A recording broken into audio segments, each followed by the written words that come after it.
good, beautiful people? I am finally back with another video. I know it's been like 2 months since I posted a video, and honestly I've been trying to start a business and it's just a lot of things going on in my personal life, so that's why I have not been posting a video, but I am back.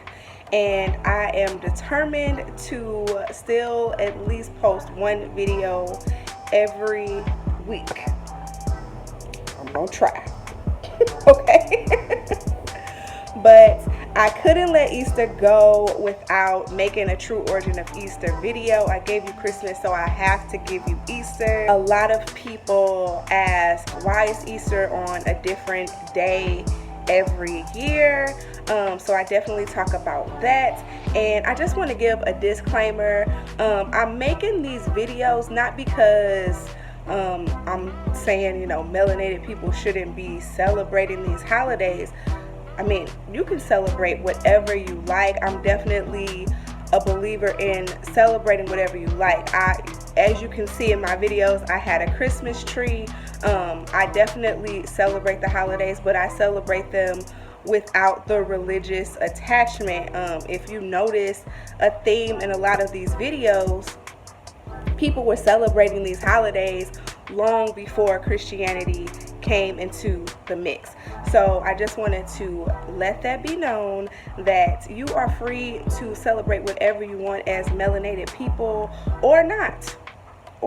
It's up to you. I definitely wanted to talk about Easter. After this, I did have a special request about daylight savings time, so I'm going to make a video about that. I did skip St. Patrick's Day and Valentine's Day, but if you would like me to make a video about those holidays, just comment below. I will be more than happy to do it. Other than that, let's get into Easter.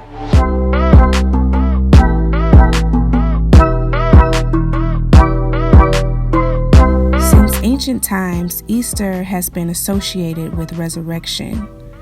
It was originally celebrated at the Vernal Equinox, or first day of spring, on March 21st. The holiday as we know it has origins as ancient as the oldest known civilization to date, the Sumerians.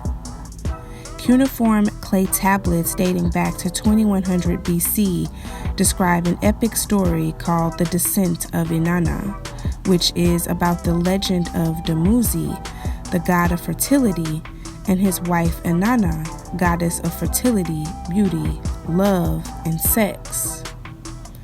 When Dumuzi dies, Inanna is so sad she follows him into the underworld, where she is stripped of her clothes.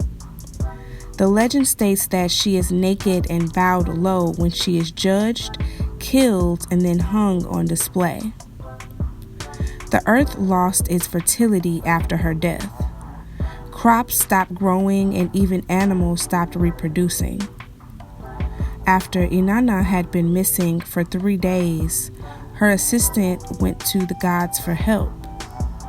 One of them, named Enki, created 2 creatures who carried the plant of life and water of life down to the underworld and sprinkled both Dumuzi and Inanna, which resurrected them. This gave them the ability to go back to earth, but only as the light of the sun for 6 months.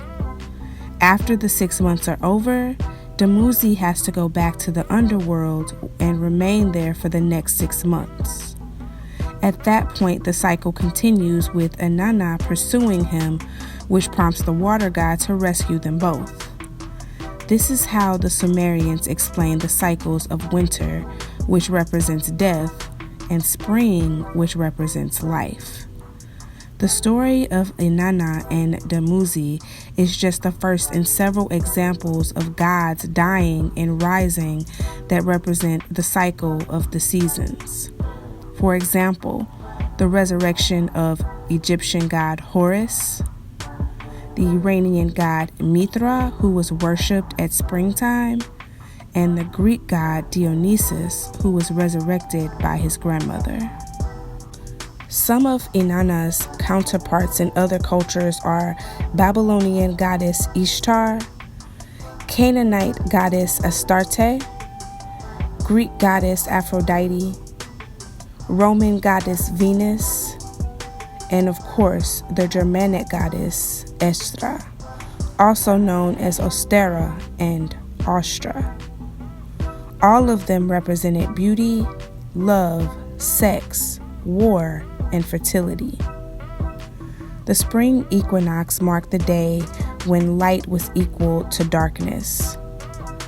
Estra, known as the bringer of light after a long dark winter, was often depicted with a hare, which represents the arrival of spring as well as the fertility of the season. Rabbits are known as enthusiastic procreators, so they represent birth and renewal in many cultures.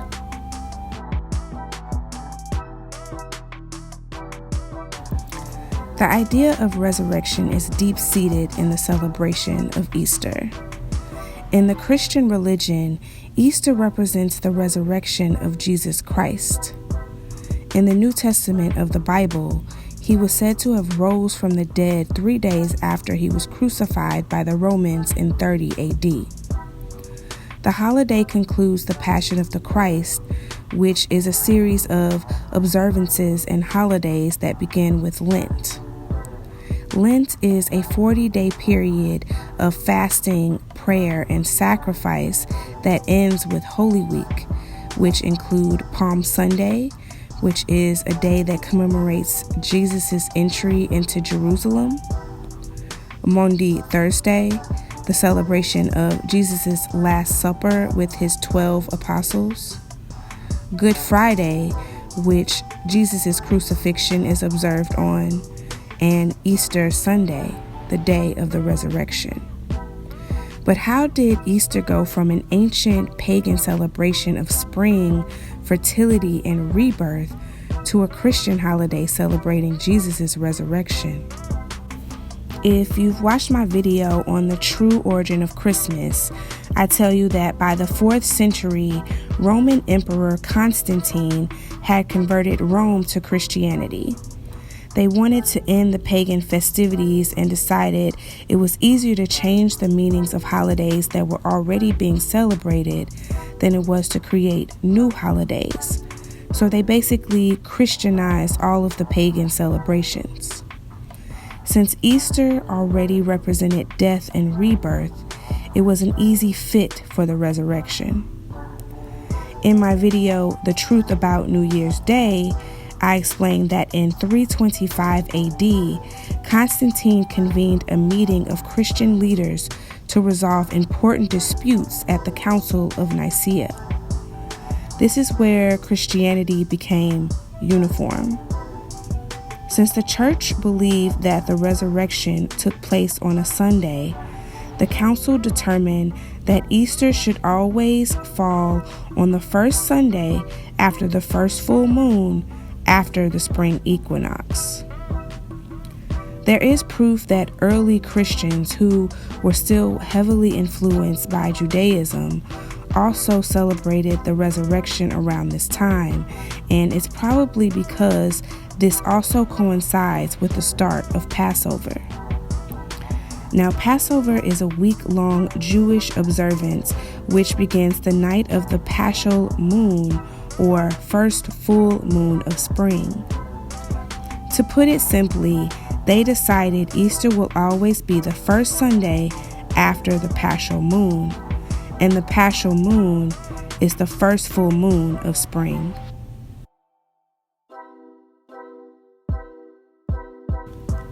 The most widely practiced customs on Easter Sunday relate to the Easter bunny and Easter eggs.